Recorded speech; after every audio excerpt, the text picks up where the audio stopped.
ఒక్కోసారి టైం మనది కాదు అని తెలిసినప్పుడు వెయిట్ చేయడం కంటే మంచి పని మరొకటి ఉంటుందా చెప్పండి. మన టైం వచ్చినప్పుడు మళ్ళీ రెచ్చిపోవడమే. ఇప్పుడు శ్రీలీల సరిగ్గా ఇదే చేస్తోంది. రైమంటూ వచ్చి రచ్చ రచ్చ చేసేసిన ఈ భామకి ఇప్పుడు మునుపట్ల ఆఫర్స్ లేవు. అందుకే ఓపిగ్గా వేచి చూస్తూ ఫ్యూచర్ ప్లాన్స్ని సిద్ధం చేసుకుంటున్నారు శ్రీలీల. మరి ఆమె ఏం చేస్తున్నారు చూద్దాం. టైం ఎప్పుడూ ఒకేలా ఉండదు కదా. గతేడాది వరకు ఖాళీ లేకుండా ఉన్న శ్రీలీల ఇప్పుడు ఖాళీ అయిపోయారు. ప్రస్తుతానికి ఈమె చేతిలో 3 సినిమాలు ఉన్నాయి.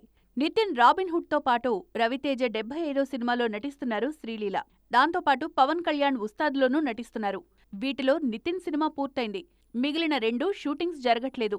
పవన్ కళ్యాణ్ ఉస్తాద్ భగత్ సింగ్ సినిమా మొదలవడానికి ఇంకా టైం ఉంది. దాంతో నితిన్, రవితేజ సినిమాలపైనే శ్రీలీల కెరీర్ ఆధారపడిందిప్పుడు. ఈ గ్యాప్లో కోలీవుడ్ పైన ఓ కన్నేస్తున్నారు శ్రీలీల. 2 ఏళ్లుగా బ్రేక్ లేకుండా పనిచేస్తోన్న శ్రీలీల దొరికిన కాస్త ఖాళీ టైంను ఎంజాయ్ చేస్తున్నారు. అప్పుడప్పుడు ఫోటోషూట్స్ చేస్తున్నారు. మరోవైపు హిందీలోనూ శ్రీలీలకు ఆఫర్స్ వస్తున్నాయి. అక్కడ 2 సినిమాలు సైన్ చేశారు ఈ బ్యూటీ. సైఫ్ అలీ ఖాన్ తనయుడు ఇబ్రహీం ఖాన్ మొదటి సినిమాతో పాటు వరుణ్ ధావన్తోనూ ఓ సినిమా చేయబోతున్నారు శ్రీలీల. మొత్తానికి అన్ని ఇండస్ట్రీలు కవర్ చేస్తున్నారు ఈ బ్యూటీ. టాలీవుడ్లో మాత్రం తనదైన టైం కోసం వేచి చూస్తున్నారు.